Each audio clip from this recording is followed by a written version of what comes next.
Hoy tenemos esto que Yael me dice que son avances de investigación, que se llama Víctimas, Activistas, Género y Movilización Política en Contextos de Violencia y de Desaparición Forzada en México. Estarán presentándonos el día de hoy la doctora Yael Seaman. Voy a leer rápidamente un pequeño extracto de su CV, de las tres personas que estarán el día de hoy con nosotros. Por un lado estará la doctora Yael Seaman y el doctor Matthew Hahn, quienes nos presentarán estos avances de investigación. En el caso de la doctora Seaman, es licenciada en Relaciones Internacionales por la Universidad Iberoamericana Ciudad de México y doctora en Ciencia Política por la Universidad de Chicago. Es profesora e investigadora de tiempo completo en el Departamento de Ciencias Sociales y Políticas y ahora tiene en suerte coordinar nuestro programa de posgrado en Ciencias Sociales y Políticas. Es miembro del Sistema Nacional de Investigadores. Está muy contenta. Muy. También tenemos y agradecemos mucho la presencia del doctor Matthew Hahn. Él actualmente trabaja como profesor adjunto en la Universidad de Stockton y ofrece cursos centrados en temas de holocausto, genocidio, racismo y violencia estatal en América Latina. Su investigación más reciente está relacionada con la violencia masiva en México, en su expresión o en la forma de desapariciones forzadas y la movilización de colectivos de base ante este fenómeno. Tiene un doctorado en estudios latinoamericanos por la Universidad Nacional Autónoma de México, en donde investigó las consecuencias humanitarias y la intervención estadounidense en la guerra civil en El Salvador. Ellos van a presentarnos el día de hoy este trabajo. Y como comentarista, nos vestimos de manteles largos, porque tenemos a nuestro vicerrector académico, el doctor Alejandro Anaya. Él es licenciado en Relaciones Internacionales, es egresado de nuestra universidad, por la Universidad Iberoamericana Ciudad de México, es maestro en Teoría y Práctica de los Derechos Humanos y doctor en Gobierno por la Universidad de Essex en Inglaterra. Es miembro del Sistema Nacional de Investigadores, nivel 2, y ha sido profesor investigador de tiempo completo en diferentes universidades, en la Ibero, en el CIDE, en TESO, y como les mencionaba, actualmente es nuestro vicerrector académico en Ibero. Por supuesto, podría mencionar mucho más cosas de los tres, pero creo que una síntesis es mucho mejor para para poder dar oportunidad de que puedan presentar. Más o menos, estamos pensando en 40 minutos de presentación, después vendrá el comentario, y una vez que hayamos presentado esa parte, seguramente abriremos a preguntas dentro de la sala y vía Zoom para las personas que tenemos. Muchísimas gracias y bueno. Gracias, Enrique, por la presentación. Gracias, Alejandro, por aceptar la invitación. Y bueno, sabes que es un grato, pues bueno, me siento muy afortunada, la verdad, de coincidir contigo en la Ibero. Nos conocimos, para quienes no sepan, fuimos estudiantes de Relaciones Internacionales hace muchos años. Y nos tocó coincidir en el aula entonces y nos toca coincidir en el aula ahora.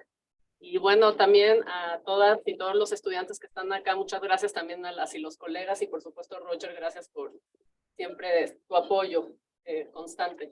Y bueno, pues lo que vamos a hacer efectivamente es presentarles nuestros avances de investigación sobre la movilización de las familias de personas desaparecidas en México. Específicamente elegimos el caso de Veracruz y más adelante les vamos a explicar por qué. Todas las imágenes que van a ver son originales de nuestro trabajo de campo. Para ello quisiera también señalar que antes de utilizarlas hemos pedido la autorización a quienes aparecen en ellas. Entonces, bueno, esto me parece importante por ser un tema tan sensible, que sepan que, bueno, tenemos el visto bueno para mostrar lo que vamos a mostrar. De hecho, estas primeras imágenes ya dan cuenta de ello, son de marchas en el puerto de Veracruz y en Jalapa que tuvieron lugar este año.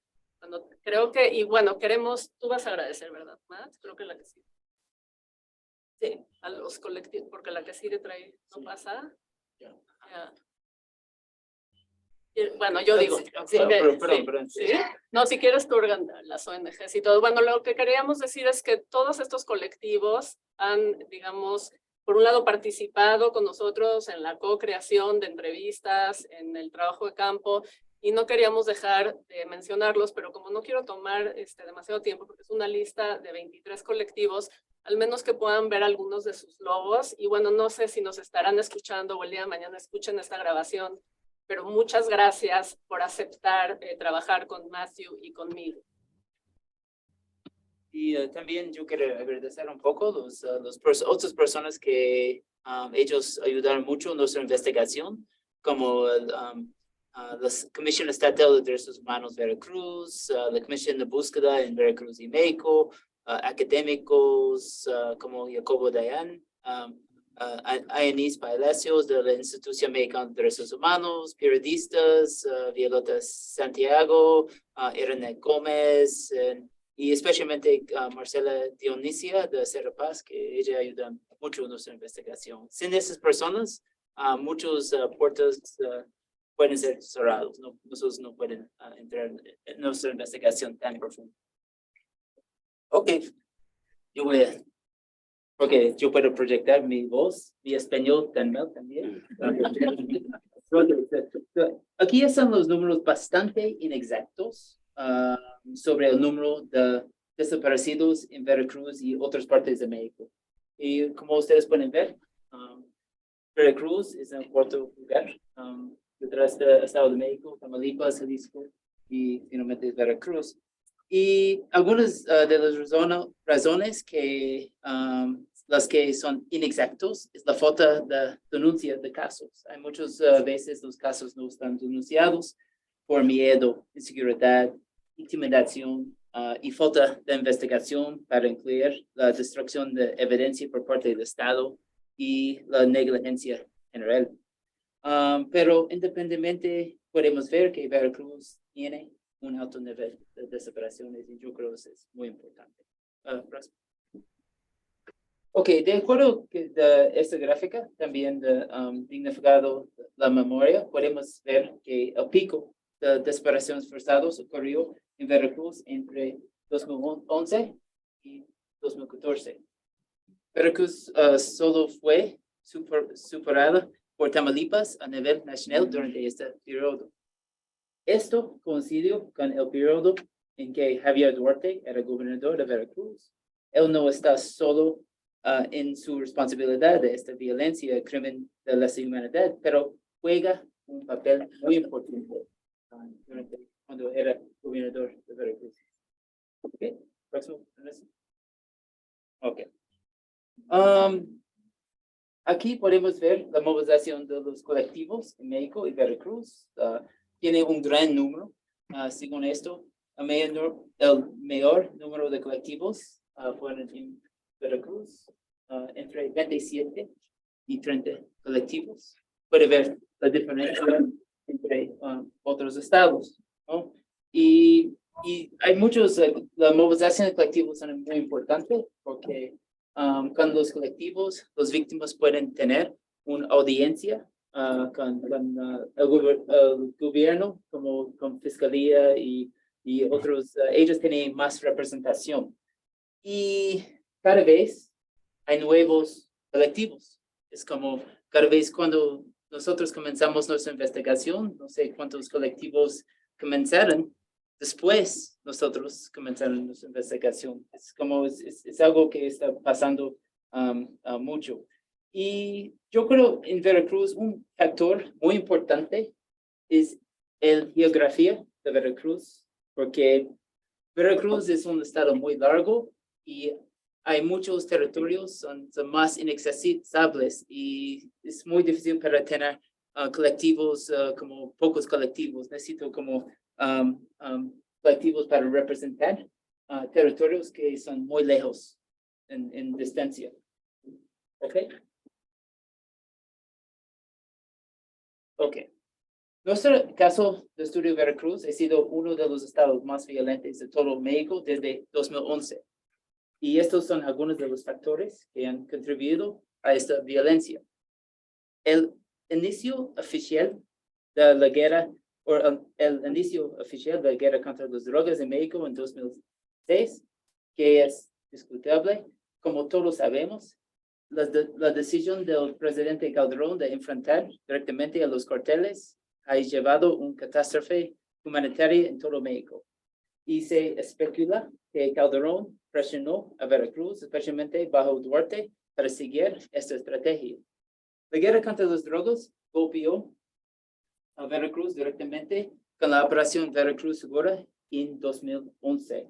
Después de los asesinatos en Boca del Río, Veracruz, donde aproximadamente 35 cuerpos fueron arrojados en la calle. Esta operación, en muchos sentidos, copió a la operación Segura Tamaulipas, que también fue un desastre. Y también es interesante que ambos estados tuvieron mucha influencia de los Zetas y tienen una gran importancia económica para México. Veracruz y Tamaulipas también son corredores de drogas, migrantes, tráfico y otras actividades ilícitas. Otro factor de violencia era la infiltración de grupos criminales que con colusión gubernamental. Esto lo podemos ver con la estrecha relación que tuvo el gobierno Fidel Herrera con los Zetas. Herrera, quien fue gobernador de Veracruz entre 2004 y 2010, fue referido como el Zeta número 1 por su profunda vinculación con esas organizaciones criminales. Supuestamente, Javier Duarte estaba vinculado a un grupo conocido como los Matanzetas, después como el cartel Nueva Generación de Jalisco, y este grupo infiltró a Veracruz cuando Duarte era el gobernador de Veracruz. Y como mencioné anteriormente, Veracruz se militarizó en 2011. Miles de soldados y agentes federales ingresaron al estado. En Veracruz, los marinos despidieron a toda la policía. Como en la mayoría de los casos, el despliegue de los militares aumenta la violencia. Esta fue también la introducción de la Fuerza de Reacción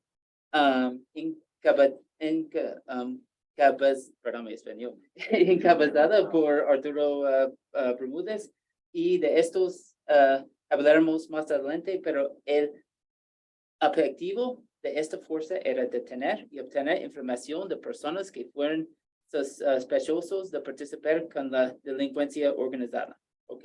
Y eso fue un reto muy grande, ¿ok?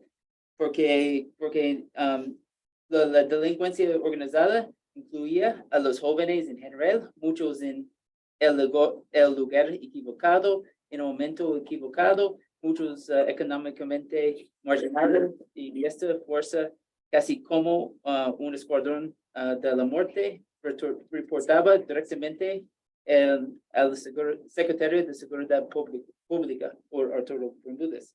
Y finalmente, con el despliegue y la introducción de tantos actores fuertemente armados, hubo muchas fuentes de violencia que incluyen una mezcla híbrida de violencia criminal y estatal. También hubo una fragmentación de los carteles, y hasta el día de hoy diferentes carteles tienen influencia en distintas partes de Veracruz.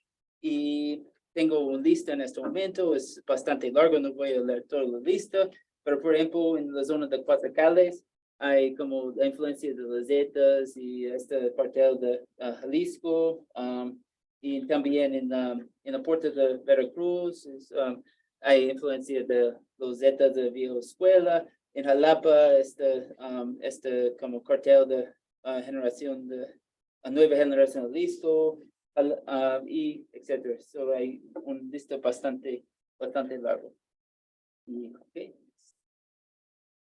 Okay. Esos son algunas de las cifras relacionadas con las desapariciones forzadas en Veracruz. Y una vez es muy probable que estos números sean muy bajos. También es la documentación de significado la memoria. Okay. Y fíjese, en 2008, antes de la implementación de la Operación Veracruz Segura, puede ver cómo hay casi no existe, de verdad, desapariciones forzadas. Okay. Pero podemos ver en 2014, con esta operación de Seguro Veracruz, podemos ver cómo aumentó como la cifra de las desapariciones bastante bajo el gobierno de Duarte. Okay. Okay, next slide. Perdón, estoy en inglés, next slide. Okay, so muchas veces como hay como modus operandi y perfiles de la desaparición. Desaparición es muy importante para ver que muchas de las personas que son las víctimas directas son jóvenes, muchos menos de 30 años. Muchas de esas personas desapareció en lugares públicos, muchas veces colectivamente, en grupos, muchos de acuerdo con testigos por parte de las autoridades, ¿no? Si son los marinos o como policía municipal o policía estatal también. Y sí, esa es la cosa muy común. Y también algunos estaban como parte de un pelea entre los grupos peleando por territorio dentro de Veracruz. Y también porque es importante para decir, porque estamos hablando sobre las autoridades como los perpetradores, pero hay muchas veces, en algunas veces nosotros hablamos con personas que su familia era una policía o estaba una persona trabajando con las autoridades y esta persona también desapareció. Ok, pues comenzar. Sí. Ustedes pueden tener un descanso. Sí, bueno, pues en realidad lo que hemos encontrado a partir de entrevistas que hemos realizado, que ahorita les vamos a decir en qué ha consistido la metodología, es que la movilización, porque lo que nos interesa es entender la movilización de frente a la desaparición forzada, no la desaparición forzada. Inevitablemente están interconectadas, ¿no?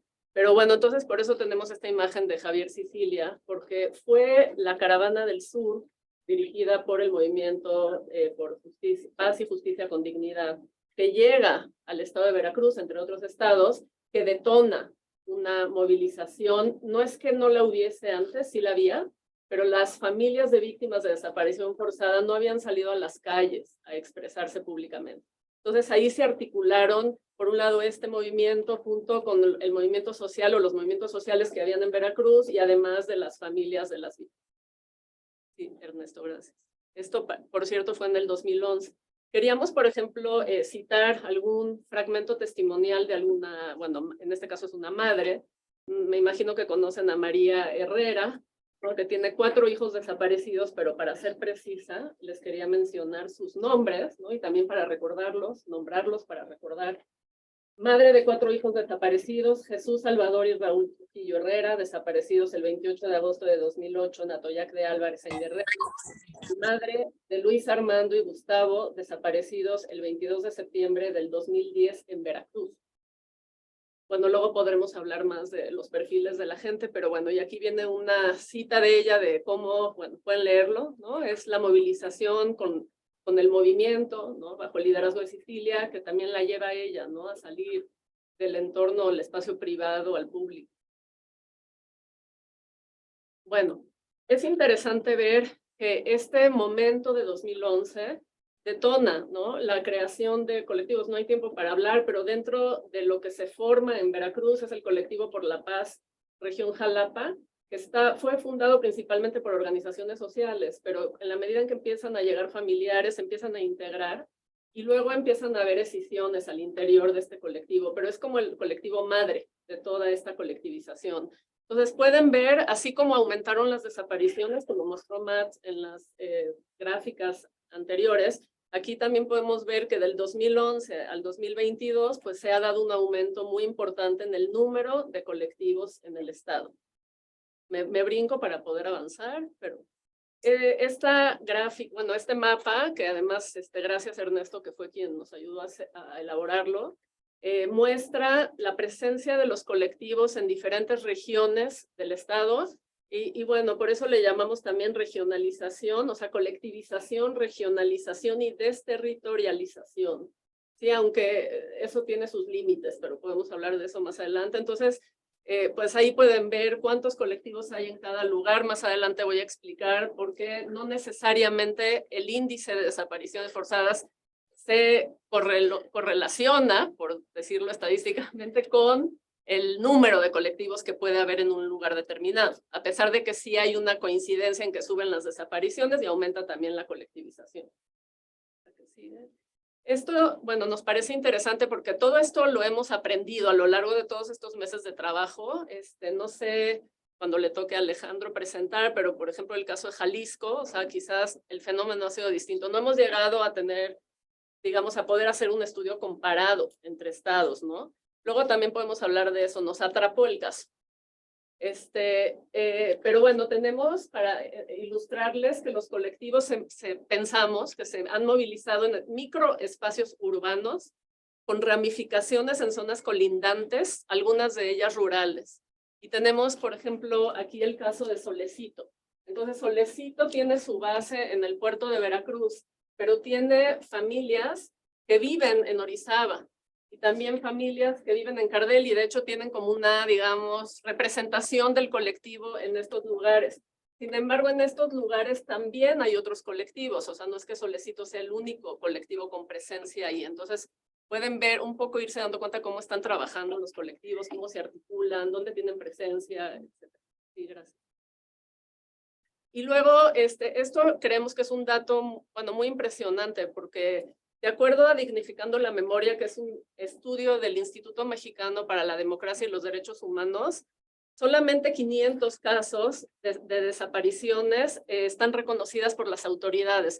Si tomamos en cuenta la cifra total de desapariciones en Veracruz, que sabemos está muy por debajo de los números reales, por varias razones, y tomamos en cuenta que solamente 500 casos están reconocidos, por ende, posiblemente 500 familias, ¿no? Alrededor de 500 familias han denunciado. Entonces estaríamos calculando que solamente un 7% de las familias en el estado de Veracruz se ha movilizado, ha puesto una denuncia, lo cual es ínfimo, ¿no?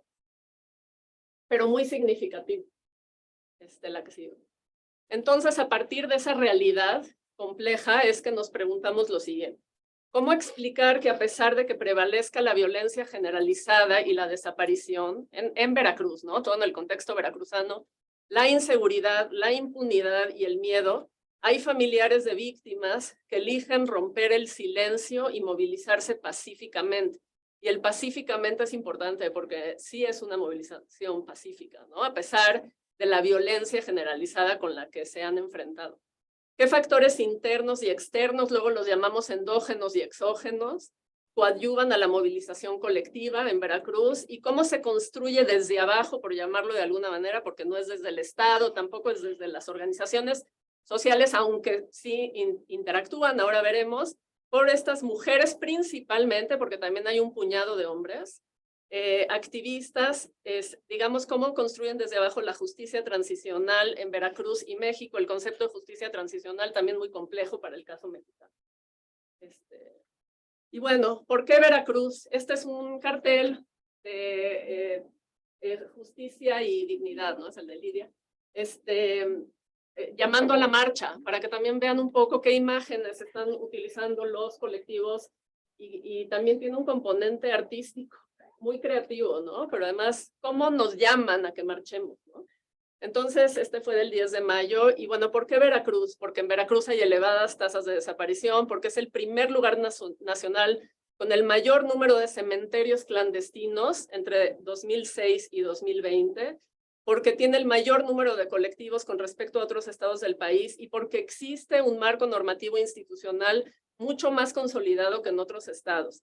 Además, Veracruz tiene una importancia política porque fue el lugar a donde llegó la primera Brigada Nacional de Búsqueda de Desaparecidos. Aquí estamos Mati y yo haciendo nuestro trabajo de campo. Me oponía que pongamos esa foto, pero Ernesto insistió. Bueno, ¿qué es lo que hemos hecho? Básicamente una metodología cualitativa. Sí quisiera decir que mucho ha sido muy intuitivo, y bueno, también podremos hablar de eso más adelante. Hicimos 2 grupos focales. El primero lo hicimos por Zoom, el segundo ya lo hicimos presencial en un hotel en el puerto. Hicimos 36 entrevistas semiestructuradas y abiertas con integrantes de colectivos. Aquí quisiera mencionar que con varias de las integrantes y varios también nos hemos reunido muchas veces, ¿no? A echar un café, platicando en la calle. O sea, aquí nada más estamos digamos que cuantificando lo que se puede cuantificar, pero hay mucho más. He hecho 19 entrevistas con activistas, funcionarios, funcionarias públicas, expertas, expertos, sacerdotes, periodistas, entre otros. Por supuesto, hemos usado un formato de consentimiento informado y estamos resguardando los datos. Las entrevistas las hemos transcrito a través de En Vivo. Ha sido un trabajo de transcripción tremendo. Y aquí quisiera agradecerle al mismo Ernesto por su apoyo, a María Inés Nieves, que espero que nos esté escuchando por Zoom, y a Mariana Barahona, que espero que nos esté escuchando por Zoom, por su enorme trabajo. Hemos hecho 4 salidas a campo, en noviembre el 21, mayo el 22, agosto el 22 y septiembre el 22. Aquí hay que agradecerle al director del Departamento de Sociales y Política, que dentro de la coordinación me he podido hacer trabajo de campo, porque la verdad es que no hubiésemos podido entender lo que hemos llegado a entender hasta ahora sin haber hecho trabajo de campo. Y bueno, el enfoque de la comparación, bueno, ¿y por qué fuimos en esas fechas? Luego lo podemos explicar para seguir. El enfoque de la comparación es comparativo a nivel subnacional. Si bien es un estudio de caso, estamos tratando de comparar a nivel subnacional. Y entonces, ¿por qué? Porque hemos observado que las dinámicas locales y regionales de la desaparición y también de la movilización son fundamentales. Y ahorita estamos centrados en estos espacios porque ahí es donde hay presencia de colectivos, pero no quiere decir que solamente habría que centrarse ahí. Veracruz, Jalapa, Córdoba, Orizaba, Poza Rica, Coatzacoalcos y Tierra Blanca. Ahora sí viene el esquema de análisis que sujetamos a la crítica, porque, bueno, es proceso en construcción. Entonces, primero, pues nuestra variable dependiente es, o lo que queremos explicar es la movilización de las familias en colectivos en Veracruz. O sea que si hay gente que se moviliza fuera de un colectivo, eso ahorita no podemos llegar a ese fenómeno, ¿no? Estamos concentrados en esto. Pensamos que hay un grupo de variables llamadas endógenas y otras exógenas. Las endógenas incluyen el quiebre total en la vida de la persona y la familia causado por la desaparición, el género, los roles asociados con el género, las narrativas asociadas con el género. Y en cuanto a los factores exógenos, tenemos desfavorables y favorables. Entre los desfavorables, la indiferencia social, la victimización y la revictimización, la impunidad y las redes de complicidad entre el Estado y los grupos criminales, pero también otros actores. Incluso salió un estudio reciente sobre la participación de algunos empresarios. En cuanto a las favorables, redes de ayuda y le llamamos nodos solidarios. Ahora, ¿cómo es que estas variables, ¿no? Digamos, dan lugar a, bueno, en mi lenguaje muy positivista, mecanismos causales para coadyuvar a la movilización? Entonces, pensamos que la combinación de ambos lleva a 2 cosas. Por un lado, la construcción del espíritu de lucha de las familias, y por el otro lado, la creación o el desarrollo de una capacidad asociativa, organizativa y de articulación del colectivo. Y ahí empezamos como a definir qué entendemos por estas 2 categorías.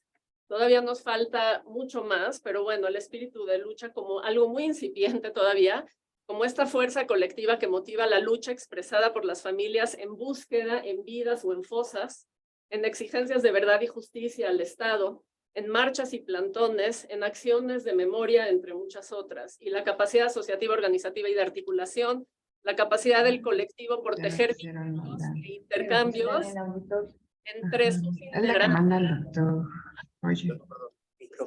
Desarrollar una organización interna que permite la distribución de roles, tener presencia en foros de interlocución y crear redes y vínculos e intercambios, incluso emocionales, ¿sí? O emotivos, no sé, o afectivos, entre todos estos actores. O sea, ahí se teje algo también muy afectivo, ¿no?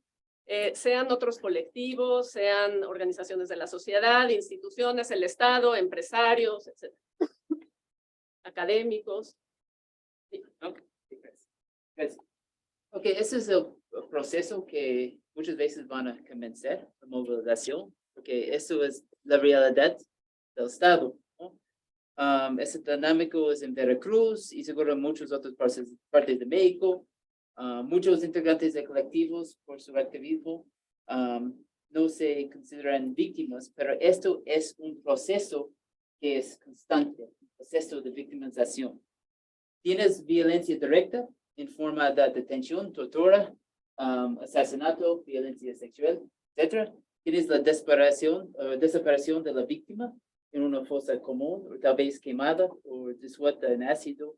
Los métodos varían, pero la persona desapareció. Entonces, tienes negación y negligencia por parte de las autoridades. La mayoría de las familias con las que hemos hablado discuten este proceso a menudo humillante de revictimización. Y finalmente, por último, es la criminalización de la víctima. Esto puede incluso incluir amenazas, lo que implica que la víctima estaba involucrada en una actividad de delincuencia y que fue culpa de la víctima que pasó con la persona. Yo creo que es importante este ciclo porque basado en eso, la incompetencia y negligencia del Estado comenzaron esta movilización. Ok, sí. Y aquí es una lista de algunos de los actores cómplices. Ellos son las personas que son obstáculos de la movilización, ¿no? Y esas pueden, y esas personas también son los actores cómplices involucrados en desapariciones forzadas en Veracruz y en el proceso de revictimización. ¿Ok? Como se mencionó anteriormente, hubo políticos involucrados en la guerra contra las drogas en Veracruz. Los dos mayores perpetradores de esto fueron las administraciones de Herrera y Duarte. Hablamos de la operación Veracruz Seguro, pero hubo operaciones específicas dentro de Veracruz, como la operación Blindaje, que inició en 2014 en Coatzacoalcos y que provocó numerosos desapariciones forzadas.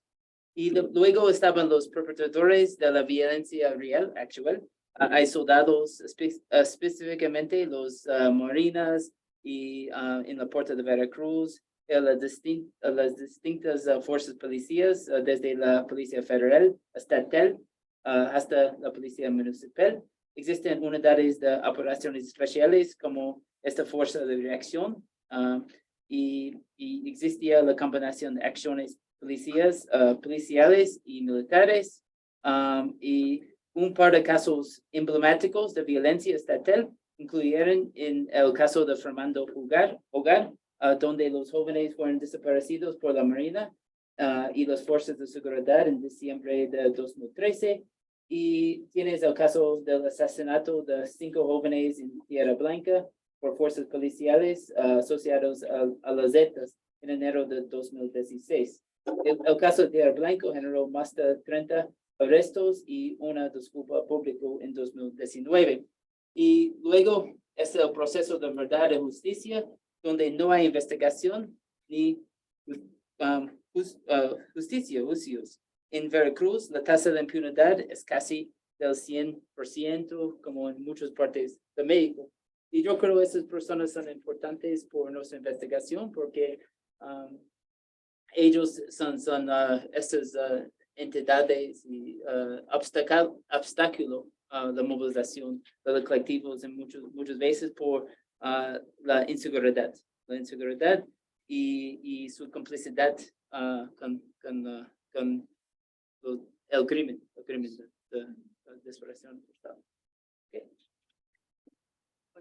Sí. Entonces, bueno, entre esos factores que dijimos desfavorables, exógenos, también está el rechazo. El rechazo que muchas familias cuentan viene de su propia familia, ¿no? De sus propios amigos, amigas, de sus vecinos, y luego pues la indiferencia social. Estas imágenes dan cuenta de una protesta que se armó de manera muy espontánea, de veras espontánea, en el contexto de la marcha del 10 de mayo. Y bueno, lo que queremos que vean, la otra cosa es que, bueno, esto es una sensación que tenemos a partir de la observación, pero no lo podemos demostrar empíricamente. Entonces, estamos pensando qué hacer con esto. Porque cuando Matt y yo marchamos, en las 2 ocasiones, teníamos esta discusión que Matt observó que la indiferencia de la sociedad que estaba ahí, o sea, quienes estaban ahí mientras que marchábamos, era mucho mayor en el puerto que en Jalapa.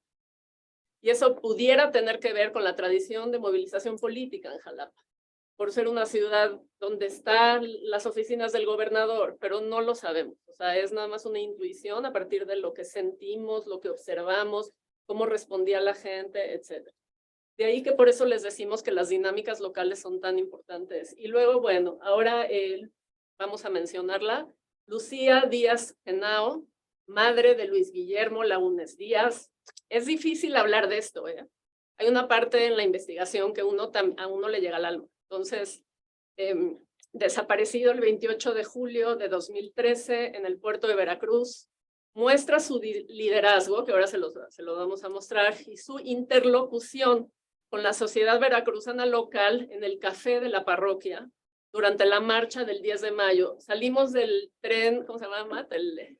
La espera, no, del recuerdo, el tren del recuerdo, marchamos y llegamos al café de la parroquia. Y vamos a ver a Lucía interactuando con la gente. Entonces, a ver si se ve.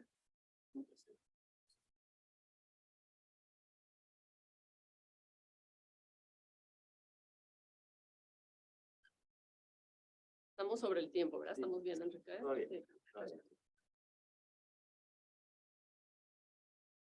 Sí.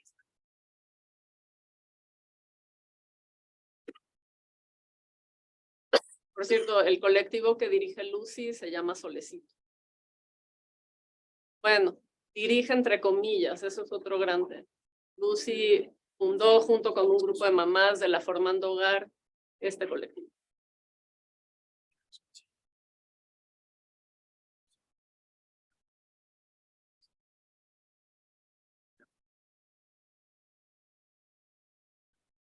País que es un paraíso, tienen que creer que están viviendo en un país que es un paraíso, tienen que entenderlo.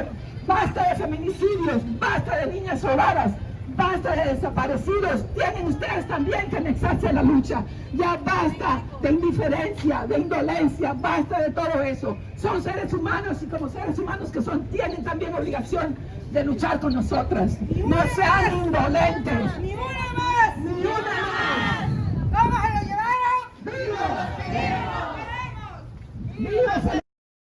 Gracias, Ernesto. Ahora regresamos al tabú. Bueno, y entre ahora sí los factores exógenos favorables están las redes de ayuda y los llamamos nodos solidarios, pensando en toda esta literatura de capital social. Pero bueno, es algo que estamos explorando aún, o sea, muy exploratorio todavía.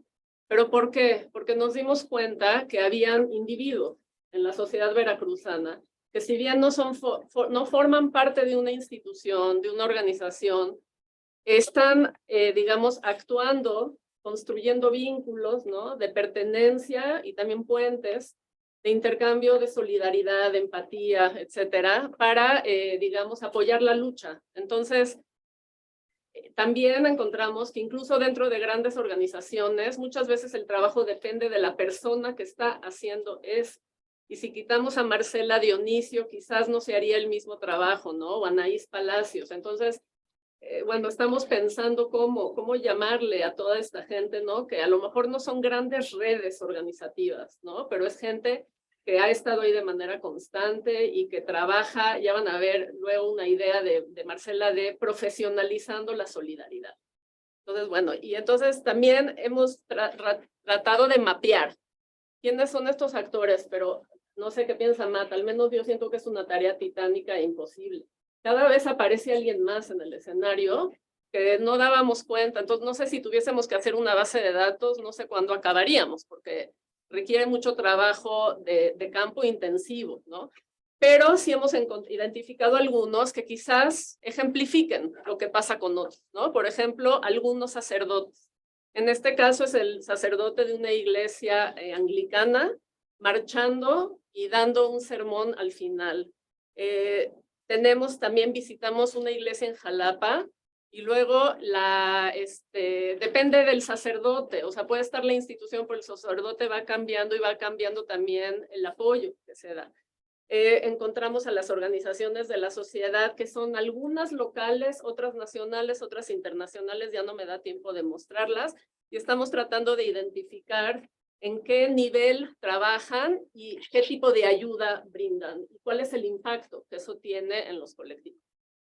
Como ya estamos sobre el tiempo, ya nada más quizás, bueno, esto creo que es importante. Entre las personas solidarias están quienes son anónimos o anónimas, ¿no? No siempre van a tener un nombre y un apellido. Este es un mapa que durante una marcha alguien, y aquí hay 1000 anécdotas sobre esto, llegó y le entregó a las mamás.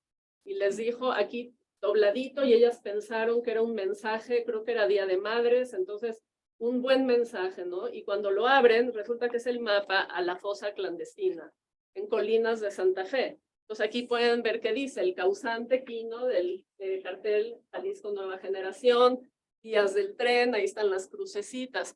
Eso dio pie para que el colectivo Solecito exigiera, ya se había hecho una búsqueda y lo cerraron, exigiera reabrir para ir a buscar. Y encontraron cerca de, que son 300. Fueron. Y muchos más fragmentos óseos, o sea, esos son los cuerpos. Muy pocos hasta ahora identificados, muy pocos, ese es otro tema, la crisis. Bueno, la que sigue ya creo que hacia el final, entonces, algunas hipótesis, y ya concluimos con eso. El número de colectivos no necesariamente se relaciona con los índices de desapariciones. Les doy solo un ejemplo. Tierra Blanca tiene altas tasas de desaparición, ha tenido, y tiene un colectivo y otro colectivo que digamos que es una ramificación del de Colectivo por la Paz Jalapa, ¿sí? El miedo, ¿por qué? ¿No? Luego nos preguntamos por qué. Pensamos que el miedo y el terror, ¿no?, impuestos por estas redes de complicidad, han provocado o han dado lugar a una cultura del silencio, pero también del susurro. Hemos observado que en Jalapa y en Veracruz, en el puerto, yo lo sentí más fuerte en el puerto, la gente te va a contar algo y te lo cuenta susurrando. Yo decía, ¿por qué no hablan más fuerte? Y luego empecé a entender. Entonces estamos pensando, ¿cómo llamar esto? La cultura del susurro, ¿no?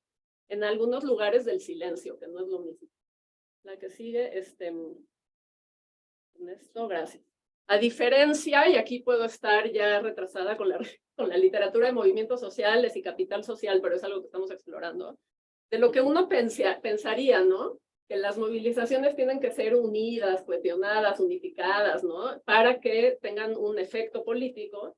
En realidad lo que hemos, o por el otro lado, todas las críticas que hemos escuchado, que este es un movimiento dividido, que mientras que no se unan no vamos a llegar a nada, lo que hemos encontrado es un punto medio, que en realidad todas las escisiones que se han dado en estos colectivos, digamos, sí han por un lado fragmentado, pero por el otro lado, dado que hay núcleos vitales, colectivos, ¿no?, en diferentes regiones y están desterritorializados, y también tienen esas redes de apoyo, y al interior tienen digamos, microespacios de solidaridad, empatía, hermandad, etcétera, lo cual ya no me dio tiempo de hablar, es que, digamos, sí pueden llevar a ciertos logros políticos, ¿no? Y de hecho hemos visto que lo han logrado. Entonces, ¿cuándo se va a dar eso? Entonces, no sé si nos da tiempo, creo que lo último ya. Bueno, aquí a propósito de las emociones, nada más es un detour, pero pensamos, no es algo que estamos trabajando, pero es algo que no se puede dejar de lado. El rol de las emociones, pero de una manera transversal, porque se observa en todos lados. Les comento hoy anecdóticamente, Marcela Dionisio, que trabajaba en Serapaz y hoy está en el Comité Internacional de la Cruz Roja, me estaba contando que ella empezó con una emoción. Ella empezó con un sentido de que tenía que hacer algo por estas familias, pero que hoy ya se profesionalizó. Entonces, también en los intercambios con los profesionales, ¿no? Hay esta cuestión emocional, pero no lo hemos trabajado. Pues sí quisiera mencionar a Fabi Pensado Barrera, madre de Argenis Yosimar, desaparecido el 16 de marzo del 2014 en Jalapa. Está en ese momento gritando una consigna en Jalapa frente a las oficinas del gobernador Cuitlao. Y ya creo que la última. Bueno, esta es ya lo último, o sea, una idea que también, una hipótesis, que uno pensaría que es el Estado. El Estado es responsable, el Estado fragmenta, el Estado a través de dar recursos enemista a las familias, y sí hay algo de eso, ¿no? También las decisiones se han dado por dinámicas internas. Sin embargo, pensamos que si hubiese verdad y justicia, posiblemente la movilización sería menor, ¿no? Posiblemente. Pero independientemente de lo que haga el Estado, que dé dinero para educación, vivienda, reparación del daño, que dé apoyos para la búsqueda, que sí los da y que sí han ayudado, sin duda, la movilización ya tomó como una fuerza propia. O sea, hay una cierta autonomía en esta movilización, en esta colectivización, al margen de lo que haga el Estado. Y bueno, el que no investigue y que no imparta justicia, eso también tiene un impacto fuerte. O sea, vamos a buscar justicia y verdad por nuestra cuenta porque el Estado no la va a dar, ¿no? Entonces, bueno, eso también para discutir después y creo que ya acabamos. Sí, ¿verdad? Gracias por su atención.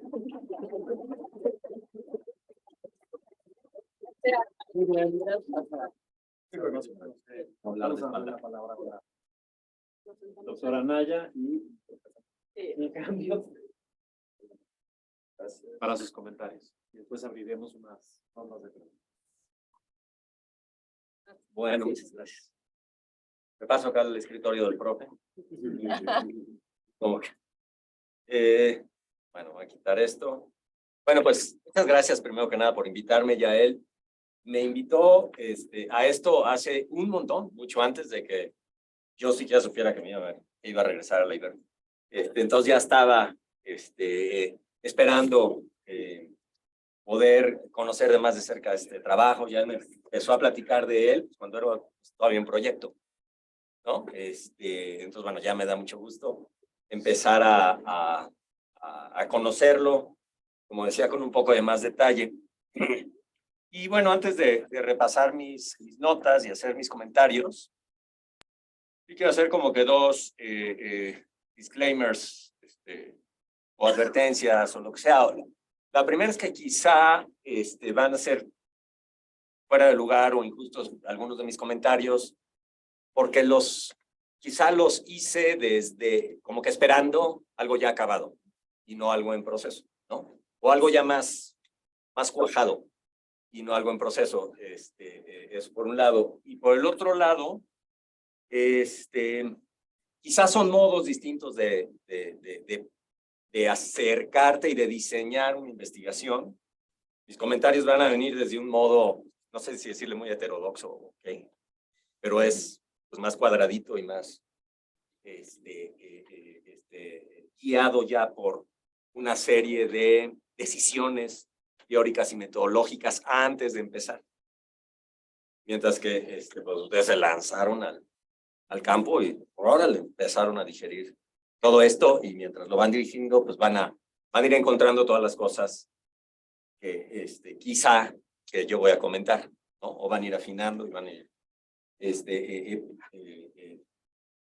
señalando de manera explícita todas estas pues observaciones que voy a plantear. Y el tercero, pues es por supuesto, felicitarles y reconocerles el monumental trabajo de campo. Y sobre todo, se nota el respeto con el que se están acercando al tema. Pues es un tema por supuesto, súper pertinente, urgente, que entendamos mejor en México. Y es evidente que ustedes se acercaron a ese tema donde hay mucho dolor humano detrás, con muchísimo respeto como personas investigadoras, y pues eso es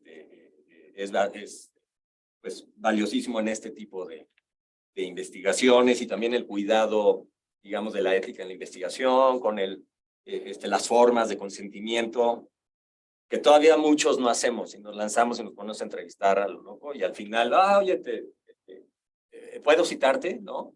Y ya, ¿no? Pero ya hay que hacer todo eso de los formatos firmados y todo lo demás. Y eso es pues una excelente práctica. Ahora, ya pasando a las notas que tengo acá preparadas, bueno, el texto presenta una serie de descripciones y enfatizo eso, hay mucha descripción en el paper. Presenta una serie de descripciones relacionadas, creo yo que como con distintas cosas.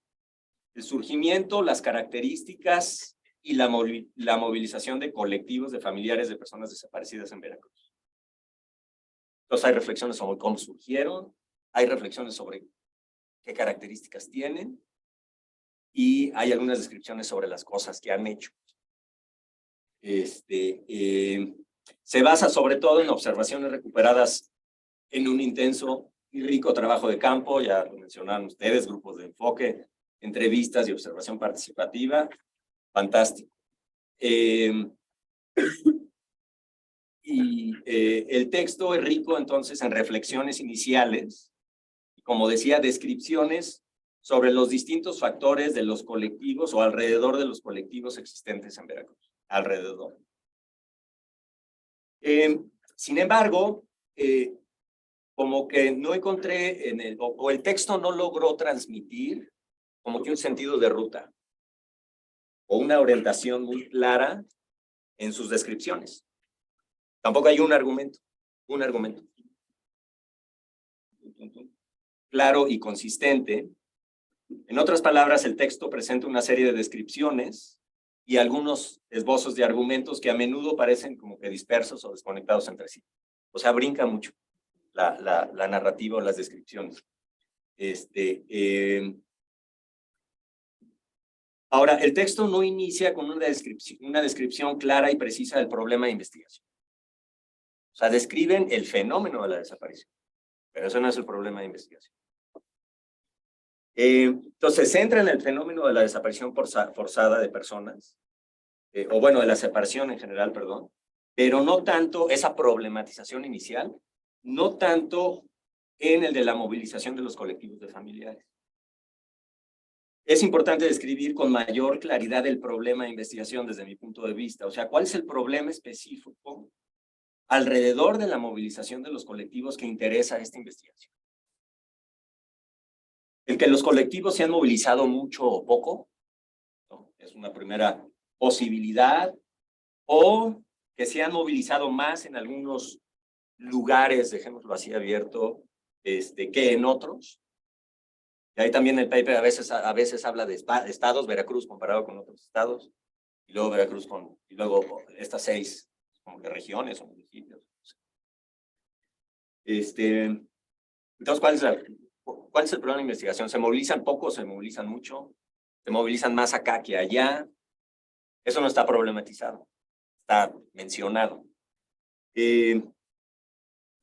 Y algo súper importante, o sea, el texto, y lo presentaron aquí en su exposición, plantea 3 preguntas de investigación específicas que pueden relacionarse entre sí, pero que son distintas. Creo que son, las 3 son preguntas distintas. Por un lado, te preguntan por qué hay movilización social alrededor de las desapariciones a pesar de las violencias, las agresiones, etcétera. No solo en general, sino en particular en contra de los propios colectivos. O sea, no solo violencia en el Estado, sino en contra de los colectivos, que eso tampoco lo describen mucho. No hay una problematización de eso, de la violencia contra los problemas. Se menciona, pero no se... Entonces, es la primera pregunta. O sea, ¿por qué a pesar de esas condiciones, aún así se movilizan?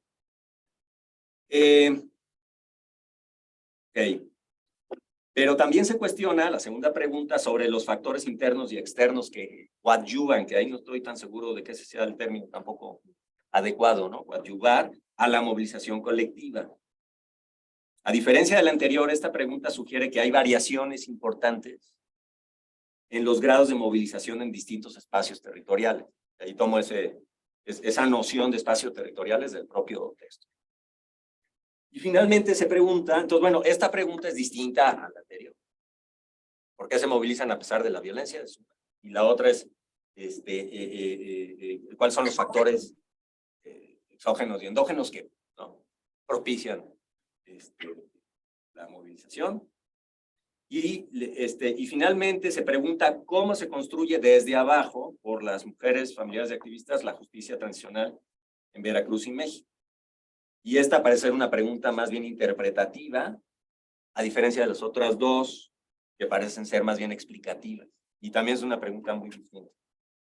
Entonces, distintos pasajes del texto parecen abordar una de estas preguntas y otros pasajes otras de las preguntas. Aunque si bien efectivamente donde más pasajes relacionados hay es con la segunda, con la de medio. Pero ahorita regreso a eso. Bueno, entonces, esta es una multiplicidad de preguntas que después se refleja en un análisis pues también múltiple y que no ayuda a la precisión, creo yo, que requiere proyecto de investigación. Duro y a la cabeza con bueno,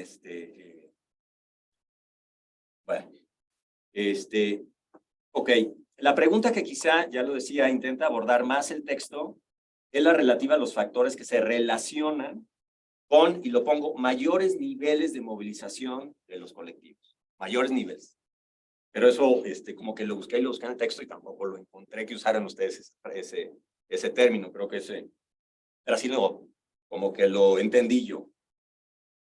Pero ello revela otro problema de falta de precisión en esta pregunta concreta, pues no queda totalmente claro cuál es realmente la variación que quieren ustedes abordar. O sea, yo hablaba hace rato de mayores niveles de movilización o distintos niveles, pero realmente, ¿qué quieren explicar? Realmente quieren explicar la variación en los niveles de movilización, como yo intuí en el texto. Y ahorita voy a regresar a eso de los niveles. O están interesadas en explicar procesos de movilización significativos. Usan en otro lado del texto eso. ¿Cuáles procesos de movilización son significativos? Y eso también es distinto a mayores niveles, a más o menos. Tampoco queda clara entonces, suponiendo que es mayores niveles de movilización, tampoco queda claro la operacionalización de, esa variable independiente. En el caso de que esta sea, de que la variable independiente sea niveles de movilización. O sea, ¿cómo se observan estos distintos niveles? ¿Mayor número de colectivos? ¿Por no? Pero ahí está, ¿no? Es lo que más vieron ustedes. No, pues aquí hay más colectivos. Hay un colectivo nada más y hay un montón de desaparición. A lo mejor un colectivo no significa una movilización más significativa que 6. ¿Sí me explico? Entonces, ¿cómo operacionalizan esa variable independiente? El número de colectivos, otra cosa. Mayor número de familias involucradas en los colectivos. Mayor capacidad de incidencia. O sea, les hacen más caso a algunos que a otros. Lograron sentar al gobierno, unos sí y los otros no. Tuvieron incidencia en una discusión local sobre una nueva ley. En fin, ¿no? Hay otras, creo que eso está todavía como que en el aire. Y por la misma discusión en el texto, o lo que el mismo texto me sugiere es que el número de colectivos, así nada más simple y llano, no es una buena manera de definir si hubo mayor o menor movilización, más significativa, menos significativa. Bueno. Entonces, esta falta de precisión en la pregunta y la variable dependiente, perdón, estaba diciendo independiente, y operacionalización puede estar relacionada con la insuficiencia en el desarrollo del problema de investigación que ya mencionaba, y también se extraña pues una discusión de la literatura relativa a la movilización y de los colectivos en particular, en México y en Veracruz en particular. O sea, se extraña en el paper una discusión de la literatura. Y a lo mejor, a eso me refería al principio, a los distintos modos de abordar una investigación. Hay una nota al pie que dicen ahí, referir a la literatura sobre movilización. Pero a lo mejor partir desde ahí, pues podría dar como que esa dirección que yo no encontré. Ahora, tampoco el texto incluye una discusión teórica que guíe o dé rumbo a su intento por responder a la pregunta o las preguntas de investigación. Si la investigación realmente quiere buscar explicar por qué hay más movilización en ciertos espacios territoriales que en otros, entonces necesita una teoría más clara, que, como decía, pues ya dé rumbo como por dónde entrarle. Es decir, necesita desarrollar con mayor claridad a priori sus variables independientes. Esto afecta el desarrollo de los esfuerzos de trabajo por identificar, perdón, de los esfuerzos de trabajo de campo por identificar factores endógenos y exógenos que pueden estar relacionados con la movilización de los colectivos. Se extraña en ese sentido una revisión de la literatura teórica que pudiera ser buena guía para eso. Finalmente, tampoco se explicita la estrategia metodológica a seguir para intentar responder a la pregunta o las preguntas de investigación. O sea, sí mencionan las técnicas de investigación, ¿no? Revistas, grupos focales, etcétera, pero no hay una, una clarificación de cómo van a pasar de los conceptos a las observaciones. O de los conceptos a las variables y a las observaciones empíricas. Bueno, creo que todo ello, esta falta de problematización, la pregunta, las variables, la operacionalización, etcétera, pues eso contribuyen a que el texto sea muy como que brincón de una cosa a otra. Entonces, las descripciones a las que me hacía referencia pasan de lo local a lo nacional para luego regresar otra vez a lo local y luego se centran en la historia de algún colectivo y luego posteriormente hablan de Veracruz y otros estados, y luego de los municipios dentro de Veracruz, y luego se meten al tema de la fragmentación, y luego el de la consolidación de algunos de los colectivos, y sin un orden evidente de por qué me están contando distintas cosas. Párrafo, párrafo. Bueno, y finalmente, ahora sí, perdón, creo que sí fueron más de los 10 minutos que les dije. También quisiera enfatizar el tema o abordar el tema de la selección del caso. Primero el caso de Veracruz, que tampoco me convenció la justificación del caso. Bueno, no me cabe duda que en Veracruz es importante en sí mismo. Los niveles de desaparición que se han dado, el enorme sufrimiento humano, es un problema social evidente, y porque hay, evidentemente, lo contemos como lo contemos, hay mucha movilización de los pueblos. Entonces, Veracruz en sí, pues sí, obviamente es un caso importante, pero pues hay otros estados que también tienen muchas desapariciones y también tienen mucha movilización. Entonces, ¿por qué Veracruz y no Jalisco, Tamaulipas, etcétera? Entonces, si están buscando validez externa de su investigación, pues sí, la selección del caso Veracruz no los va a llevar demasiado lejos. Ok, sí, van a poder explicar Veracruz muy bien, pero eso no te va a decir nada sobre otros lugares necesariamente. No necesariamente. Porque no fue la selección del caso hecha por motivos teóricos. ¿Qué más? Y más allá de eso, bueno, tampoco la selección de los municipios que aparentemente van a estudiar. Más allá de decir, pues sí, allá hay colectivos y hay personas desaparecidas.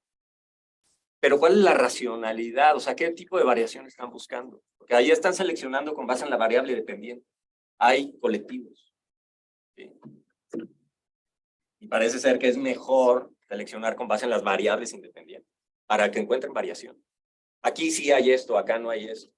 Aquí vemos estos caracteres. Aquí sí hay lo que decías ahorita un poquito de Jalapa y Veracruz, ¿no? Aquí está el gobierno estatal y acá no. Aquí hay una tradición de movilización social previa, acá no. En fin, ¿no? Pero eso me regresa al tema de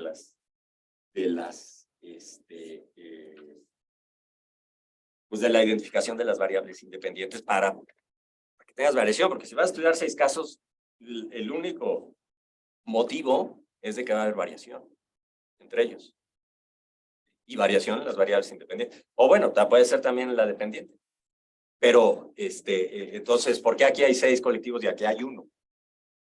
Órale, se les compro. En fin. Bueno, detallitos, un detalle que sí estaba en la presentación, pero no en el paper, controlar por el tamaño de la población. Si vamos a hablar del fenómeno de la desaparición, pues hay que, por 100,000 habitantes, te da una imagen más precisa. ¿No? Y creo que sí estaba en alguna de las gráficas, pero no estaba en el texto. A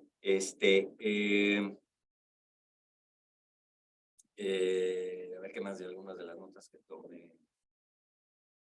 Ahorita, digo, y ahorita en la presentación salió otra pregunta, ¿cómo explicar las escisiones? Esa es una pregunta de investigación distinta. ¿Cómo explicar esas escisiones de los colectivos?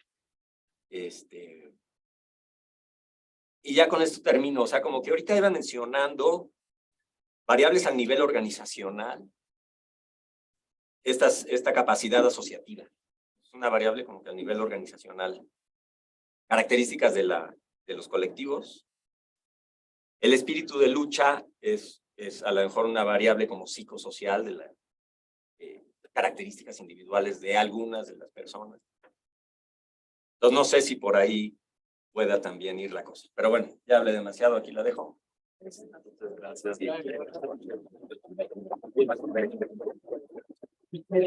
Ahora podríamos plantear una primera reacción de los la y el expositor, un poco para ver, valorar, contrastar ideas, y ya después abriríamos todo el público, todos los colegas que estamos por acá, porque creo que es muy enriquecedor este. Adelante, Sí, por favor, es Mati. importante para los Ya. estudiantes el modelaje de Adelante. intercambio. Primero que nada, mil gracias. No, muchísimas gracias, Alejandro. Eso antes que nada. Segundo lugar, quiero aclarar que no es un paper. Eso no es un paper lo que se entregó. Pues también eso, evidentemente en un paper uno va a entrarle a la discusión teórica, o sea, era como, ni lo repartimos, de hecho, nadie lo recibió, porque no era un paper, ¿no? Entonces eso era para darte a ti una idea de qué va a tratar esto antes de no llegar y hacer un PowerPoint, ¿no? Sin más. Entonces era preparar el terreno, nada más. Entonces, bueno, eso digo, porque sí es importante, porque por eso quedan cosas incompletas en las notas a pie. Super work in progress, ¿no? Eso. Yo voy a dejar también que Matt, ahorita le voy a pasar el micrófono. Quiero nada más enfocarme en dos cosas. La selección, en ningún momento pensamos que el número de colectivos es el criterio principal para seleccionar el caso o los subcasos. Es así que tenemos claro que el número de colectivos puede no representar nada o casi nada. Entonces, eso me queda claro. Segundo lugar, hay límites en cuanto a la información que podemos recabar, reales. No tenemos la menor idea cuántas familias exactamente componen cada colectivo, porque ni los colectivos te llegan a dar el número preciso. Entonces, ese no podría ser un criterio porque no existe la información. Tampoco las ONGs que trabajan con los colectivos saben. A veces te dicen, o sea, un colectivo te puede decir que tiene 300 integrantes cuando son 150, un colectivo te puede decir que tiene 10 familias cuando son 2 familias. Entonces, yo con todo el respeto recibo esa información, pero no puede ser un criterio para seleccionar tampoco ni la muestra, ni el caso, ni alguna, precisar una variable. Entonces, no sabemos. Ni aún después de haber hecho todo este trabajo de campo, saben. En cuanto a si son las variables independientes o la dependiente la que guiaría la selección, yo me inclino mucho más por la dependiente. No es, a pesar de que pareciera ser una constante y entonces dejaría de ser una variable, no es una constante, porque el tipo de movilización en cada lugar, en cada región y entre los colectivos sí es distinta. Entonces, claro, si fuera una constante, la variable dependiente, pues les digo, dejaría de ser variable, entonces no tiene sentido enfocarnos en la variable dependiente. Pero creo que justamente a lo mejor no lo expresamos con claridad y en ese sentido de veras te agradezco los comentarios, que te llevan a pensar qué es lo que no dijiste claramente también, aunque a lo mejor sí lo hayas pensado. Es que el tipo de movilización que hemos observado es de otra índole en las distintas regiones, no es igual. Entonces hay que entender esas microdinámicas de la violencia, las violencias y también de la movilización. Entonces sí hay que dejarlo en claro, o sea, sí, así como está, sí estaba muy descriptivo, no estaba claro y demás. Y por último, sobre la justicia transicional, o sea, tú preguntabas si la pregunta principal es por qué se movilizan los que se movilizan, y o si es más bien lo que queremos saber es la movilización diferenciada en espacios territoriales. Es que yo creo que sí están interconectadas, o sea, porque si en una localidad hay una impunidad absoluta, violencia generalizada, una cultura del terror, ¿no? Quizás eso explique por qué el 99.9% de la gente en esa localidad no se moviliza. Si en otra localidad el contexto local es distinto en cuanto a la violencia, la corrupción, la impunidad, sabemos que la impunidad y la corrupción creo que son constantes, ¿no? Pero quizás los niveles de violencia o los tipos de violencia sí varían.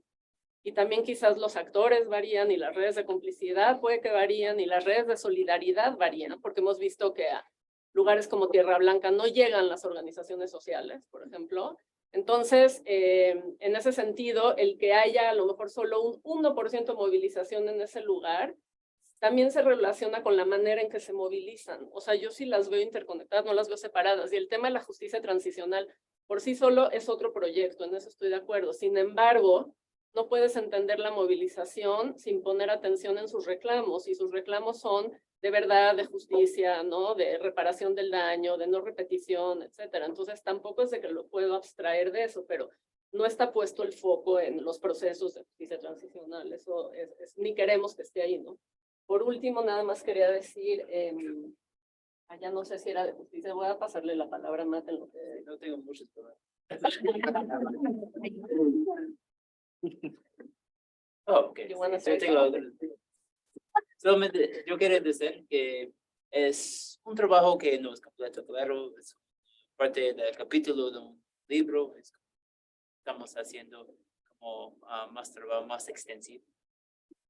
Nosotros estamos con todos los datos, toda la información del campo, estamos usando eso como para contextualizar con toda esa información. Y también, como digo, sobre la movilización de colectivos. Y algunas cosas de realidad en la tierra de Veracruz es que hay lugares que es casi imposible para movilizar, porque la inseguridad es como bastante como alto, como en Tierra Blanca. Es como muy difícil para comenzar esa movilización, especialmente en los pueblos chiquitos, porque en los pueblos chiquitos muchos son halcones, personas están hablando, todos saben todo y los personas hay tanto miedo para esos tipos de movilización. En las ciudades como Jalapa y Veracruz y Costa Rica, donde hay población más grande, hay más espacio y más recursos también para hacer ese tipo de Bueno, pues no sé, pues ahora sí, no sé si, y bueno, pero gracias por me su interesa, comentario. y me interesa mucho entender esto porque no tendría validez externa. O sea, yo francamente sí creo que el tipo de, o sea, la movilización que se ha dado en Veracruz, no es un estudio comparativo, ¿no? Pero sí hay que ver qué está pasando en los otros estados para seleccionar tu caso, pero no pretendemos hacer un estudio comparativo. Pero sí lo que llegamos a observar en algún momento cuando pensamos comparar Michoacán, Veracruz y Coahuila, ¿verdad? Sí. Era que justamente en Coahuila, aunque fueran 4 o 5 colectivos, se había dado una movilización muy fuerte, articulada con ONGs, con empresarios, con iglesias, y que eso había dado resultados. Ya me acordé qué es lo que quería decir, ahorita me vino de regreso lo significativo que preguntabas, que no está definido. Y luego vimos Michoacán, que tiene el mismo número de colectivos que, por ejemplo, Coahuila, y sin embargo no ha habido, es una movilización mucho más dividida, pequeña en su alcance, las familias también, los colectivos se han escindido, etcétera. Entonces, sí son tipos de movilizaciones distintas, pero no vería por qué Veracruz no pudiera ser un universo a explorar con estas preguntas, ¿no? Dado que los microespacios, que posiblemente sea algo similar en otros estados, ocurra, ¿no? Son tan importantes, entonces también tendría algo que decirle quizás, o dialogar con las dinámicas de otros territorios. O sea, no veo por qué no, o sea, sí. Y por último, lo significativo.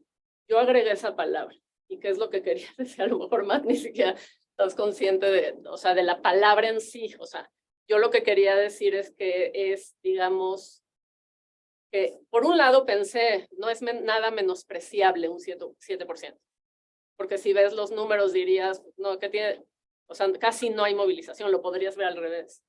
Casi no hay movilización, solo se movilizan 7%, pero no, porque los logros que han tenido en términos de búsqueda, ¿no? De regresar cuerpos a sus familias, de insertar el tema en la agenda pública, ¿no? De visibilizarlo socialmente. Por eso lo pensé significativo, pero es cierto que muchas palabras que hay que precisar, sin duda, para hacer, no solo por el rigor, sino porque saber cómo estamos usando las categorías. Y pues ya, entonces ahora sí. Si quieren, entonces ahora sí abrimos. Y creo que hay una comentarios ronda. en el chat también. Ahora hay una ronda. Jorge, te pedimos por favor que nos ayudes con los comentarios que hubiera. Tenemos un comentario en el chat justo de Zoom que dice, sin conocer el texto, solo por la exposición, no estoy del todo de acuerdo con los comentarios del invitado a dialogar los avances. Yo pondría sobre la mesa, 1, la cómoda metáfora para el Estado y los principios de justicia transicional y post-transicional del concepto de víctima expuesta en el proyecto. 2, poner atención en las mediaciones no dichas sobre las ONGs y los colectivos. 3, los contextos de la movilización y la no movilización en relación a la presencia de las violencias locales. 4, las posiciones y operaciones directas del Estado y gobiernos locales en relación a las múltiples demandas de los colectivos, que no son homogéneos tampoco. No parten del razonamiento de la justicia transicional, post-transicional, etc. Felicidades por esta investigación, es muy importante y sumamente poderosa. Pregunta, comentario. De este lado empezamos entonces. 1, 2, 3. Adelante, por favor. Bueno, estoy emocionado de escuchar algunos resultados de esta investigación, ya que me has contado, y bueno, agradeciste a mí, pero más bien yo diría que te felicito a ti, que a pesar de todo el trabajo con la coordinación que has podido llevar a cabo esta investigación, y bueno, que Matthew lo ha hecho desde la distancia y bueno, con estos viajes.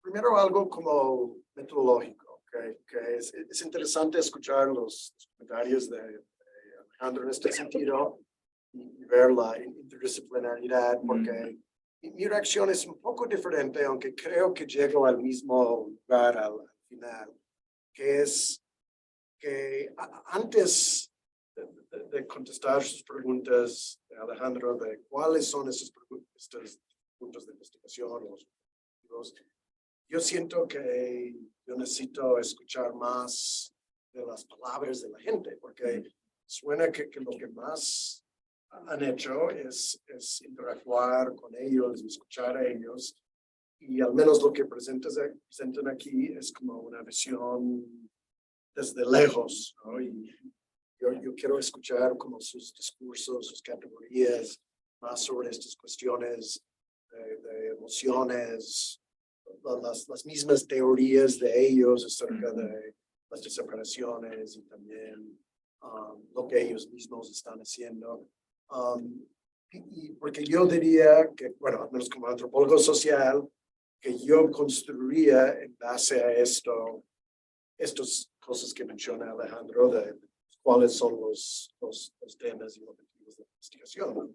Por esto luego decimos a los alumnos, bueno, haces tu proyecto antes, pero vas al campo y medio olvidas de esto y a ver qué sucede. Entonces, bueno, si lo convierto en preguntas sería ganas de escuchar un poco más de cuáles discursos, palabras, categorías de ellos les ha llamado la atención. Y la otra cosa, solo muy breve, cuando me gustó la idea del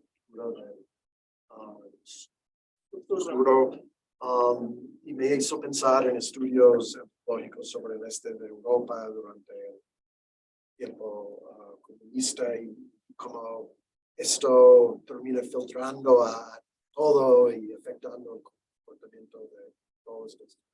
Si quieres después te paso una presentación. Entonces, una más y luego.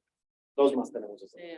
Yo, igual en el sentido de Roger, a mí me dejó mucho pensando en un nivel más como de metaanálisis. ¿Cómo construimos ciencia? ¿Cuáles son las fronteras entre la manera de hacer ciencia, ¿no? Social, los diferentes enfoques, los enfoques de la antropología, de la ciencia política, de la sociología, y pensar en que cada vez es más necesario quitar esas fronteras, quizá, ¿no? Quizá atrevernos a ver los problemas y los fenómenos desde otras perspectivas. Y creo, por lo que ahora contaron, que hay un montón de elementos con mucha potencia que seguramente van a dar para niveles de análisis muy profundos. Yo mismo hago trabajo de campo en la frontera entre Oaxaca y Veracruz, en la región del Papaloapan, y veo los niveles de violencia que hay. Y quizá a lo mejor me llamó la atención cómo ante una realidad que ustedes están viendo tan compleja, cruzada por tantas emociones, tan difícil de aprender de manera muy puntual, quizá a lo mejor pues dejar que la investigación de campo vaya desarrollándose un poco en la línea de Roger. Por el momento suspender estas estructuras tan definidas de variables internas y externas y quizá explorar la potencialidad del trabajo etnográfico.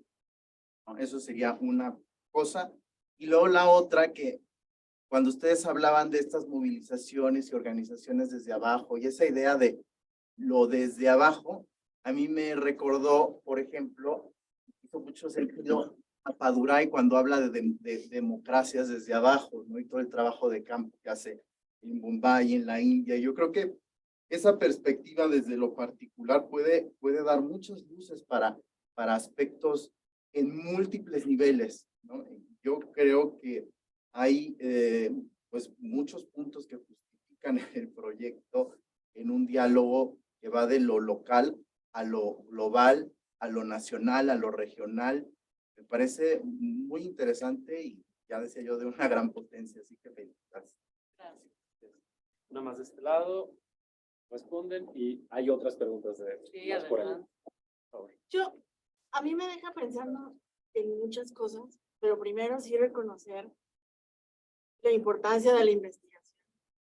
Si tomamos en cuenta el número de muertos y desaparecidos en México a partir de la guerra contra las drogas, que ya son más que el conflicto de Colombia, que lleva más de 50 años, uno puede lograr entender la importancia de esto, por un lado, y por el otro, en cuanto a por qué Veracruz, pienso, por ejemplo, en estos secretos a voces, de que tú le preguntas a cualquier persona de Veracruz y te puede decir dónde están los grupos paramilitares, dónde están los narcos.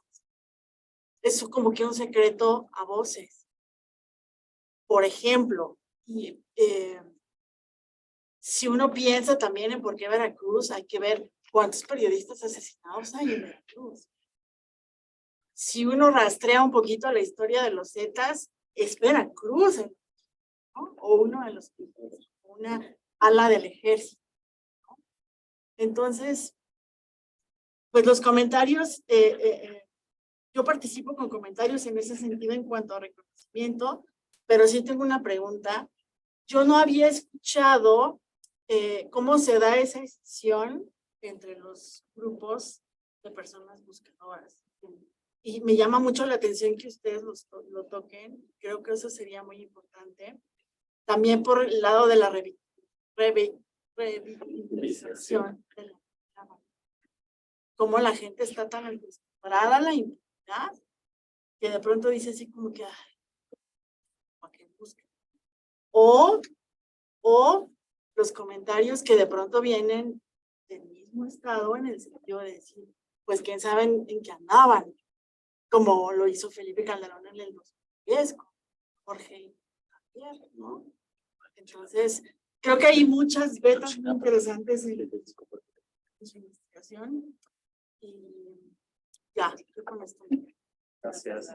Mar, ya ahí, adelante. ¿Quieres contestar más? Sí, yo voy a... Roger. Okay.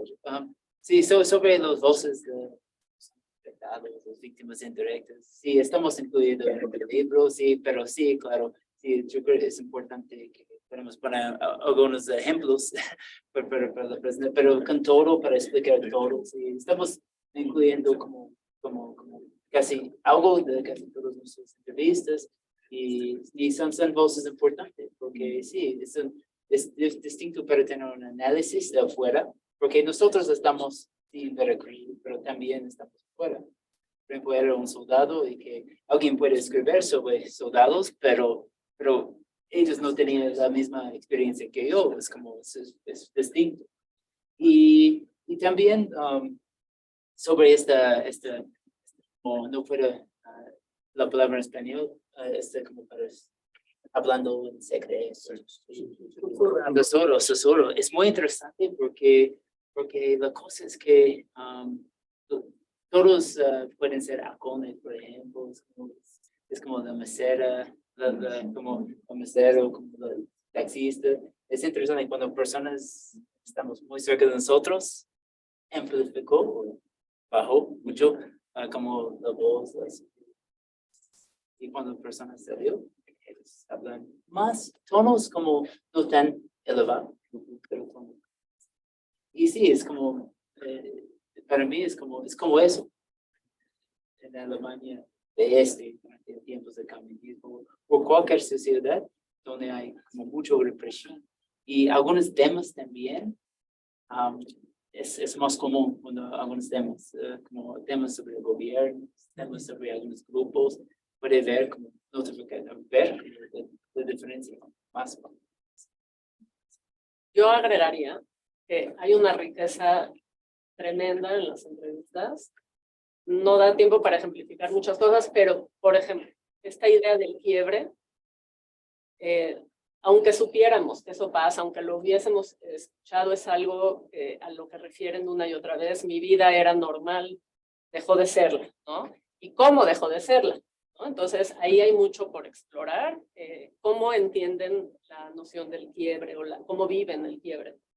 Otra cosa muy interesante que hemos observado, lo que pasa es que no queríamos presentar solo como un ángulo, sino una presentación más panorámica, pero otra cosa muy interesante es las narrativas de la maternidad y las narrativas de quienes no son madres, ¿no? Entonces, si bien es una minoría dentro de la movilización, hay narrativas muy interesantes y yo he hecho la analogía, pero no sé si se sostenga, con el Holocausto, porque cuando terminó el Holocausto, las víctimas eran las víctimas de los campos de muerte, y si acaso de los guetos.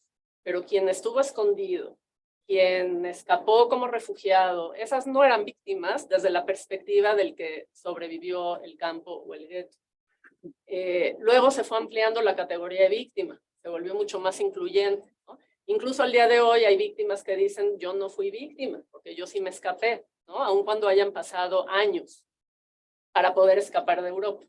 Algo similar hemos encontrado acá, ¿no? Quien te dice, claro, pero tú no eres madre, ¿no? Tú no puedes sentir el dolor de la misma manera. Un padre no lo siente igual, ¿no? Tú eres una hija buscando a tu mamá. Es diferente que una mamá buscando a su hija. Entonces, eso también, o sea, yo sí hice ahí la conexión. No, a mí en lo personal me ha hecho pensar mucho sobre las narrativas que las propias víctimas, ¿no? Van construyendo en relación a su dolor, su quiebre, cómo se insertan en la lucha, etc. Los hombres, hay un puñado de hombres, pero sí los hay. Entonces, esas narrativas de los hombres también son distintas, ¿no? En términos generales, pero podríamos irnos a lo particular, ¿no? Ahí sí se cruza con el género y no creo que tenga que ver con la localidad, ¿no? Pero sí hay cosas ahí por hurgar, o quizás sí, porque no sé cómo es la estructura patriarcal de cada una de estas regiones, ¿no? A lo mejor hay algo ahí que indagar, no es lo mismo Jalapa que, pues, no sé, Coatzacoalcos, ¿no? Entonces, bueno, la cultura del susurro no es lo mismo que la cultura del silencio. Y eso también se ve en las entrevistas. Cuando alguien está contando su historia y de repente te dice, me voy a mover al otro cuarto, ¿no? Porque te va a contar algo que no quiere, bueno, no sé, quiero pensar que algo que es muy íntimo, ¿no? También ahí se observa eso. Entonces sí hay mucho que analizar, pero no las hemos acabado de transcribir. Entonces estamos en eso, pero sí emergen muchas categorías que además no teníamos contempladas. Si hubiéramos hecho un diseño de investigación muy estructurado, quizás hubiésemos llegado a escuchar todo esto y gran parte de la estructura se hubiera roto en 1000 pedazos, porque sí hemos escuchado muchas cosas no anticipadas, ¿no? Que nos van a llevar a crear otras categorías. Entonces, bueno, eso un poco, a mí me parece que la aproximación de los y las antropólogas es increíblemente profunda. Y hay mucho ahí por descifrar capas y capas de significado. Luego en relación, ya no, bueno, el comentario en el chat, pues gracias, sí, hay mucho por pensar acerca de la categoría víctima, ¿no? Y de las microviolencias. Iván sobre la posibilidad de romper barreras y sí, quizás a lo mejor por eso para Alejandro, no sé, no sé si lo ves más desde la ciencia política o sea, que decías, usaste la palabra heterodoxo, ¿no? Pero esto es como mucho más fluido, a lo mejor por eso parece caótico, ¿no? Sí, la verdad, sí. Sí, o sea, como que hicimos trabajo etnográfico, un poco, porque tampoco es el trabajo que hacen los antropólogos. Y al tiempo que hicimos entrevistas, ¿no? Y al tiempo que hemos sostenido múltiples conversaciones por el chat, el WhatsApp, o sea, esa es otra fuente. Pero eso yo no lo hubiese sabido, ¿sabes? O sea, no lo hubiera podido incluir en mi diseño metodológico. Eso se ha dado porque al menos, bueno, yo creo que Matt puede decir lo mismo, pero hablo por mí, porque he construido confianza. Entonces, cuando alguien te pasa información sensible a tu WhatsApp, ¿no? Nunca lo hubiera anticipado, o sea, no pensé que iba a poder llegar a eso. Entonces, eso ha sido también como una fuente o una manera de recabar información que no lo hubiese incluido en un diseño para pedir un grant. No se me hubiera ocurrido. Entonces, sí, a veces pienso cómo cuido esto porque tengo acá información muy sensible, ¿no? Y sí tengo que pensar cómo hacerlo. Pero bueno, eso por todo lo no anticipado, ¿no? Que bueno, ha sido muy lindo también, que el universo te asombre, que no todo estaba diseñado y a partir de ahí construir. Ahora sí que también es desde abajo hacia arriba y no nada más desde la teoría y la literatura hacia abajo. Luego Gaby, ¿por qué Veracruz? Ahí sí, o sea, le concedo totalmente a, bueno, a ambos, o sea, tú dijiste sí, Veracruz, y Alejandro nos cuestionó por qué Veracruz, y yo creo que sí, efectivamente vienen más técnicas de investigación en esa lámina y en lo que te entregamos que el diseño metodológico. Entonces, si ahora me echo marcha atrás, yo al menos, no sé tú, Matt, o sea, qué piensas, pero yo pensando en mis pensamientos, echaría marcha atrás y haría un diseño metodológico en el que precisaría por qué una comparación de 6 regiones y lo argumentaría, y por qué en Veracruz, y lo argumentaría en función de la variabilidad que sí hay en la movilización, por el tipo de movilización y no necesariamente el número de gente, porque ni siquiera sé, no lo puedo saber, ni tampoco o sea, no el tamaño de los colectivos, ni el número de colectivos, porque cada rato se crean nuevos. Tampoco, es una variable que está variando todo el tiempo, cada rato hay escisiones.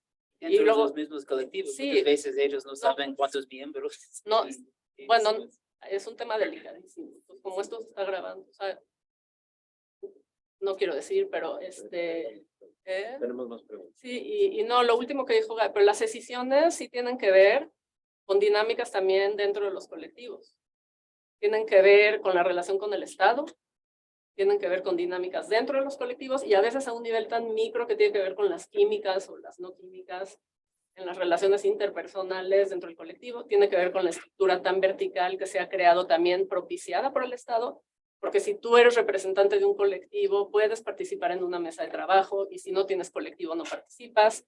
No tienes que ser una asociación civil. Yo puedo crear un colectivo mañana y decir que yo soy la representante y voy a tener un lugar en mi mesa de trabajo. Entonces, esto ha generado una verticalidad tremenda y desafortunadamente ha llevado a que pues, hayan también, dice Violeta Santiago en su libro Veracruz. Violeta Santiago estudia un doctorado aquí en comunicación en la Ibero. Fue periodista, ahora está haciendo su doctorado, que incluso luchas violentas, agresivas, ¿no? Entonces, hay como muchos niveles ahí de análisis para entender las decisiones, pero sí, creo que eso sí es un patrón en todo el país. Ahí sí me atrevería a decirlo, por lógicas similares. Ya, ok, Henry. Bueno, vamos a abrir una segunda ronda que va a guiar nuestro comentarista del día de hoy. Después nos vamos con Jorge, que tiene un par de comentarios, y después hay algunas otras preguntas de este lado. Alejandro, por favor. Perfecto. Gracias. A ver cómo puedo plantear algunas cosas que puedan ser útiles.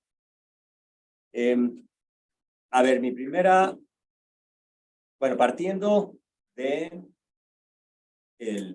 la propuesta de que en principio será un estudio comparativo, porque ahorita regreso a eso, pero si va a ser un estudio comparativo, entonces mi primer como que insistencia sería enfocarse ciegamente en una pregunta, ¿Y vos decís? que para mí es la de en medio, ¿no? La segunda. Porque la primera, en todo caso, anticipa una posible causa, ¿no? Es decir, los niveles de violencia. Es una posible causa. Entonces, esa puede ser, en todo caso, una subpregunta, está relacionada con una posible causa. Entonces, o la segunda o la tercera. Si la tercera es para otro proyecto, qué bueno. Entonces, y luego definir, como decían mis comentarios iniciales, ahora sí que la variación que están observando. Si es de tipo, y entonces ahí incluso podrá haber una contribución interesantísima de una tipología de colectivos que yo no he visto en la literatura. Y ya eso en sí, tener una tipología de colectivos, en sí mismo ya es una contribución.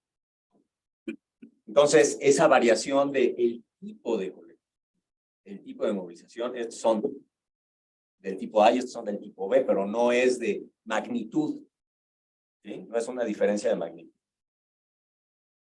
Otra puede ser lo clásico de la densidad, o sea, como que trayendo el tema de las redes y su densidad, redes con muchos nodos, etcétera, son más densas que redes con menos nodos y de distintos tipos. No sé si por ahí puede ir también esa variación que ustedes están observando, que ya observaron de hecho, o variación en eso de la fragmentación.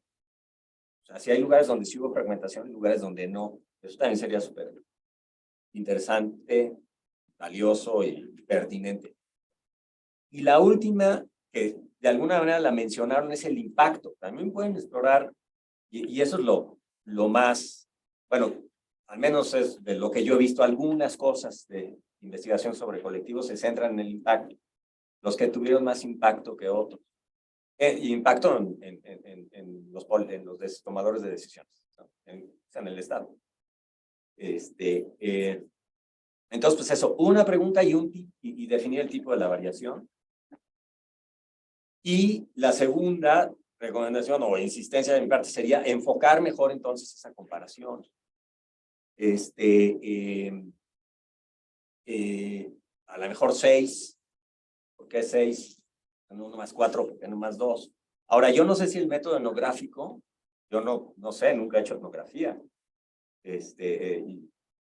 Son más bien comentarios desde un comparativista, ¿no?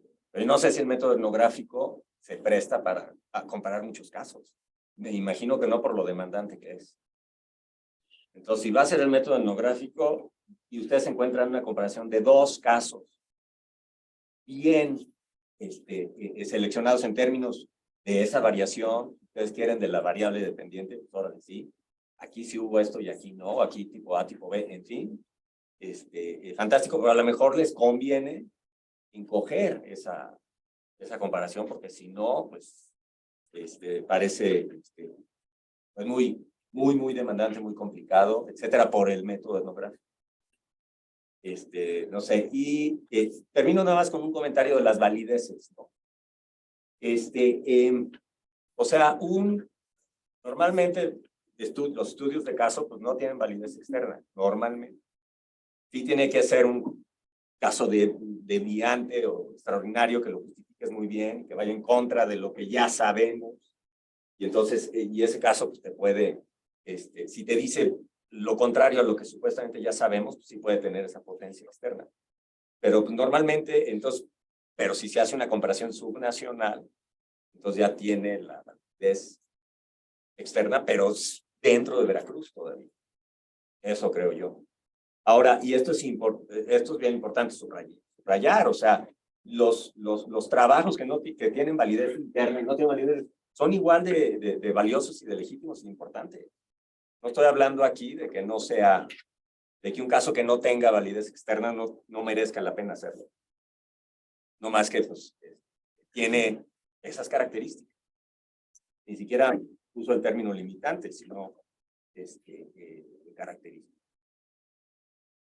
Y conocer Veracruz bien es importantísimo. Por supuesto que sí. Gracias, le contesto. No, por si Alejandro. Ajá. Tenemos aquí- dos intervenciones y una más. Tenemos un comentario aquí que dice, muchas gracias por la presentación, doctora Yael, y muchas gracias, doctor Matthew.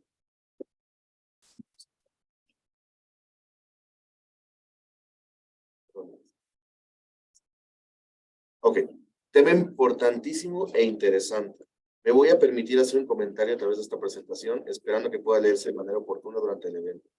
Sobre la preocupación de cómo una multitud plural de individuos logra cohesión y unidad para ejecutar una acción colectiva a través de un movimiento social y cómo se mantienen unidos y comprometidos los miembros de un movimiento. Les recomiendo el texto de Camille Girand, 2015. Pensar las movilizaciones y la participación, continuidad de perspectivas e imbricación de imposiciones. Porque ahí se plantea justo cómo en la estructura heterogénea e inestable de los movimientos sociales llama la atención la interacción de simpatizantes ocasionales y activistas comprometidos, que puede poner en tela de juicio la unidad del movimiento.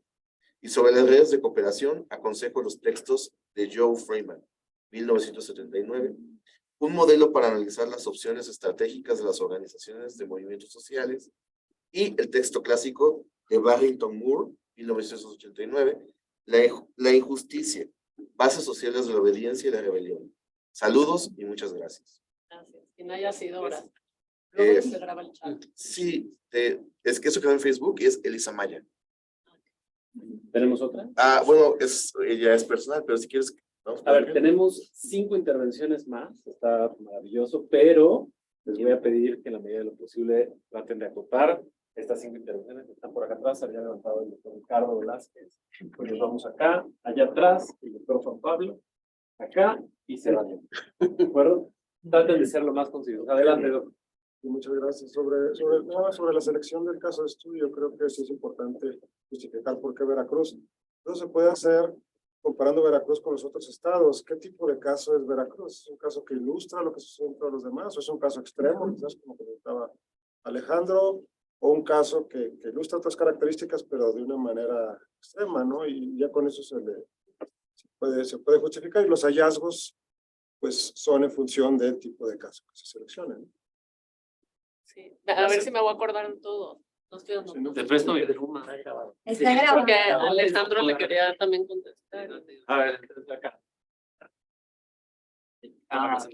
Sí, bueno, creo que me parece que es una tarea de Laporta en sus análisis sobre los movimientos sociales que caracteriza estos y sus demandas o ubica realmente en sus principales demandas de los movimientos sociales a los power holders como estos agentes contra los que los movimientos sociales pues, lanzan sus demandas. Entonces mi pregunta es, y no sé si los alcances de su investigación si realmente han llegado como a dimensionar el discurso de los movimientos o de víctimas. En comparación, me parecería que aquí se podría disputar dos power holders, que sería el Cártel Jalisco Nueva Generación o el grupo del narcotráfico, la delincuencia organizada y las instituciones gubernamentales. Entonces, mi pregunta es si en sus entrevistas o en el análisis de sus entrevistas han podido dimensionar estos dos power holders y cómo los canalizan los distintos movimientos. Sí, gracias. Y atrás, por favor. Bueno, primero, muchas gracias, fue un gran trabajo. Mi pregunta es de corte metodológico. Llama mucho la atención cómo cómo a lo largo de la presentación justamente han salido desde el comentarista, el doctor Alejandro, y los propios colegas, ¿no? Esta interdisciplinaridad primero. Segundo, justamente esta ciclicidad del proceso metodológico, la doctora Seaman mencionó que hay un retraso, comentaba, con respecto a la literatura de movimientos sociales, ¿no? Que usted en su propia investigación ha podido manifestar. También el doctor Alejandro hizo referencia justamente a esta falta de justificación teórica. Entonces, justamente como en el ciclo del proceso metodológico, ambos, en esta mancuerna que está haciendo con el doctor Matthew, contemplan justamente adaptarse, ¿verdad?, a cubrir este batch, ¿cómo se llama? Falta todavía de completar la propia trabajo de lectura con la literatura de movimientos sociales, y desde luego para reforzar la justificación propia que además está dando ya un aporte teórico muy sustancioso como esta categoría magnífica, preciosísima de la cultura del susurro, que pues obviamente tiene que monar en esta base sólida de la cultura del proceso investigativo, ¿no? Con la literatura y la justificación desde la teoría. Gracias. Juan Pablo. Adelante. Bueno, muy breve, quería decir muchas más cosas, pero estoy tratando de decir muy poco. Felicitarlo, este tema es fundamental discutirlo en el espacio de la academia.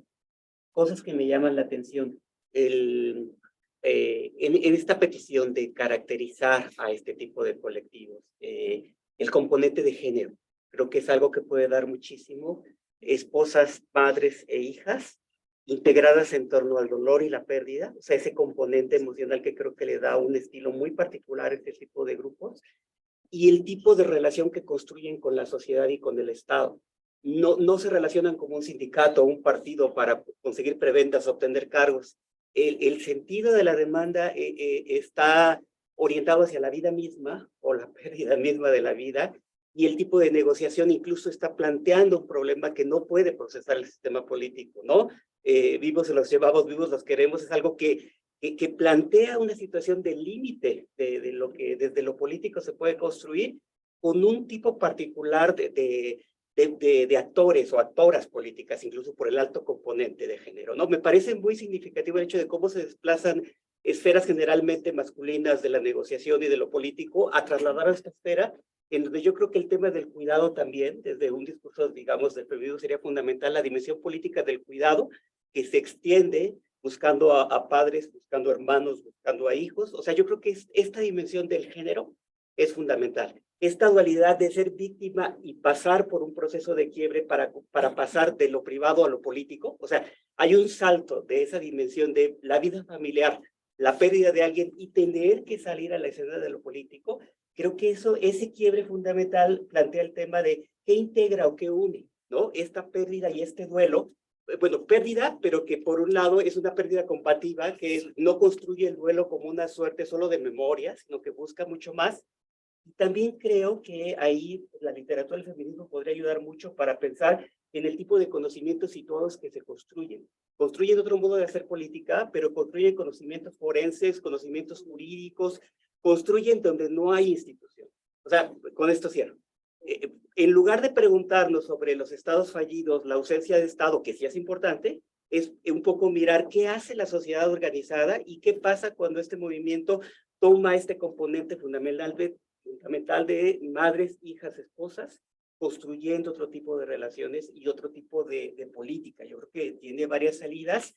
Entiendo que por el nivel de investigación hay muchas cosas que definir y ahí no diría sobre lo que les han preguntado, pero pienso que de alguna manera, a partir de estos elementos que se encuentran, lo que se podría apuntalando es a una discusión, como les planteaban, sobre caracterizar este tipo de participación, cómo se construye política y cómo se construye resistencia en esto de la cultura del susurro. Como ustedes dijeron, no es silencio, no es pasividad, es la construcción de otro tipo de resistencia en donde las violencias no permiten otra forma de acción. En fin, ya me callo ahí porque no hay tiempo. Pero... Gracias. Sí, súper rápido, solamente dos. Bueno, me encantó el tema y creo que, bueno, hay dos cosas súper puntuales que nos deben señalar. Como a nivel conceptual, por ejemplo, engarzar la dimensión afectiva con este quiebre que también me suena a mí mucho a un trauma, pero como un trauma sostenido y no resuelto, ¿no? Porque al final del día tienen que procesar todas estas emociones, tienen que hacerse cargo, digamos, de todo eso que están sintiendo, y eso cómo puede incentivar la movilización, podría ser como muy interesante, sobre todo porque ya hay literatura, ya hay estudios del trauma y cómo estas dimensiones van combinándose, ¿no? Lo político. Y otro que es interesantísimo también, y que por ahí lo mencionaba la doctora, cómo le nombramos a estas figuras que aglutinan los colectivos, ¿no? Porque no les podemos llamar líderes, pero sí funcionan como personajes importantísimos que concentran, digamos, los esfuerzos, ¿no? Y que si no están, o sea, también pierde sentido de pronto el tema de... Entonces creo que esas dos puntualizaciones podrían ser como muy interesantes para seguir mirando el fenómeno, tanto de lo emocional como de estas estas personas que aglutinan el proceso de la colectividad o de lo comunitario. Gracias. Gracias, finalmente. Bien. Algo que no, al menos yo no vi en la presentación, es el tema de la incertidumbre. Cuando tú platicas con ellos, es lo primero que sale, el tema de incertidumbre. Es un poco a lo que se refería Roger con las categorías que ellos utilizan, ¿no? Incertidumbre de no saber si está vivo, si está muerto, etcétera, ¿no? Pero esa incertidumbre también afecta en la cohesión de los grupos. Justo como el comentario que leí que publicaron ahora en Facebook, que maneja estas categorías de ocasionales y comprometidos, porque hay, digamos que miembros, no hablo específicamente de un colectivo, pero hay miembros que cuando saben qué sucedió con su familiar, desisten de continuar en el colectivo, o todo lo contrario, se comprometen más con el mismo, ¿no? Que son aspectos que no vi presentados en ningún momento, ¿no? Es como tip, ¿no? Metodológico. Y también un poco de etnografía, ahora respecto al que les voy a compartir, a la cultura del silencio y del susurro. Yo soy de Jalapa y yo viví todo esto, pues me tocó, ¿no? Muchas personas que conocía, desaparecidos, etcétera, ¿no? Sí me tocó saber de personas que en algún momento conocí y que ya es duro hablar de esto, ¿no? Pero una cosa de la cultura del silencio y del susurro es que se daba, al menos desde el 2011, que fue la parte más cruenta de todos estos enfrentamientos que hubo, una no enunciación del nombre específico del grupo de los Zetas, ¿no? Por ejemplo, si tú platicas con cualquier persona de allá, jamás te va a decir los Zetas, te va a decir aquellos, o la última letra. Ajá, la última letra o aquellos, o cosas por el estilo, pero hay una no enunciación del nombre. ¿Por qué? Porque se daba esta idea del arraigo de los halcones dentro de la sociedad, al grado que no sabías quién era halcón y quién te estaba escuchando lo que decías. Pero esto viene más bien a partir de una serie de rumores que se crearon sobre hechos específicos, que a mí no me consta que fueron verdad, pero donde había personas, justo cuando acababa de comenzar esto, que hablaban abiertamente en lugares públicos sobre, oye, te enteraste que pasó una balacera en tal lugar, o que desaparecieron a fulano, y entonces alguien de los que estaba presente en ese lugar público respondía sacando un arma, amenazando a la persona, etcétera, ¿no? Porque era uno justamente de los del cártel, ¿no? Entonces, ese tipo de rumores fueron más bien los que promovieron esa cultura del silencio y del susurro, aún más que los hechos verídicos. Punto interesante a tomar en cuenta, ¿no? Otra cosa, igual de etnografía que les comparto, lo del 10 de mayo. ¿Ya? Bueno, ya. Platicamos después. Está bien. Yo diría, a lo mejor ustedes pueden hacer alguna reacción que cierre un poco la reflexión y después agradecer. Al querido vicerrector. Colega, amigo. Pero, no, yo te quería decir que que sí si tuviese que enfocarme en dos lugares, yo haría Jalapa y el puerto, porque yo no voy a ir a hacer etnografía a Coatzacoalcos y no pienso ir a hacer etnografía a Tierra Blanca. O sea, no sé qué opine el veracruzano, pero yo no me voy a ir a hacer etnografía ahí porque las carreteras, hay asaltos, porque hay ataques, porque están incendiando de repente carros, ¿no? Para mí todos son señales de que ahí algo se sigue moviendo y no voy a ir. Entonces, esto es algo para pensar, porque la única manera de acceder es a través de estas entrevistas que hacemos por Zoom, porque ni siquiera puedo ir presencialmente a entrevistarlo, no lo voy a hacer. Incluso, y a lo mejor tú vas a pensar que qué locura, porque eres local, pero cuando no eres local, llegas, no conoces, ¿no? Y entonces no sabes quién te está viendo, cómo te están viendo. De repente hay un dron arriba de la marcha, arriba del Palacio de Gobierno. Entonces, yo no sé cómo leer esas señales, ¿no? O sea, ¿quién nos está viendo, no? O sea, entonces, también yo de repente dudaba qué tan segura estoy donde estoy, ¿no? Porque había gente también que, no solo el susurro, porque el susurro me hizo pensar sobre el susurro. O sea, ¿por qué bajan la voz? ¿No? Y sí, sabemos que también son rumores, ¿no? Pero, no sé, yo de repente tenía así como un sentimiento con los taxistas o no sabía, o sea, ya no sabía, delirio de percepción. Ya estuve haciendo trabajo de campo en Israel y Palestina cuando explotó la intifada y me sentía igual. Entonces, cuando hay un momento en que nadie sabe qué puede pasar, ¿no? Porque, entonces, bueno, ahí sí hay límites. No sé, yo no sé, los antropólogos son héroes, pero yo no voy a ir a hacer etnografía. Luego, en relación, a ver, hay algo más de Veracruz que quizás no dijimos, y tiene que ver con la incidencia de los colectivos entre tipos de colectivos, pero aquí sí compartieron una agenda común. No podría decir que uno tuvo más impacto que el otro, aunque hay unos que empujan, ¿no?, más. Fue la creación de la ley y ¿cómo se llama? La armonización de la ley federal a nivel estatal. Y eso sí creo que Veracruz se distingue de muchos otros estados. Entonces, si lo pensara como un caso extremo, pues sí, porque fue bastante temprano en relación a, digo, si ahorita lo vemos hacia atrás, ya tiene varios años. Y también la creación de instituciones que han resultado por el trabajo, la lucha de los colectivos, la propia Comisión Estatal de Búsqueda, que sí tiene recursos, la Comisión Estatal de Derechos Humanos, liderada por una mujer tremendamente comprometida, que sí emite recomendaciones. Gracias a eso han habido disculpas públicas. Entonces, si lo viéramos como por el resultado, por el políticamente significativo, Veracruz sí creo que es anómalo en el país. Entonces, pero bueno, nos faltó, digamos, elaborar esa argumentación, ¿no? Pero por ahí iría también para, como dice Manolo, atajar el caso, ¿cómo dice? Atajar el caso. Bueno, pues no hay tiempo para responder, pues solo los 2 minutos darte a ti la palabra. No, solamente gracias por su presencia y especialmente gracias por la presencia de los estudiantes. Yo creo ustedes son tan importantes, ustedes son los corazones de cualquier universidad. Gracias por estar aquí y gracias por todos sus comentarios, son muy valiosos, todas sus preguntas, y es un honor para estar aquí, y el evento para mí es un evento muy especial. Muchas gracias. Sí, pues gracias.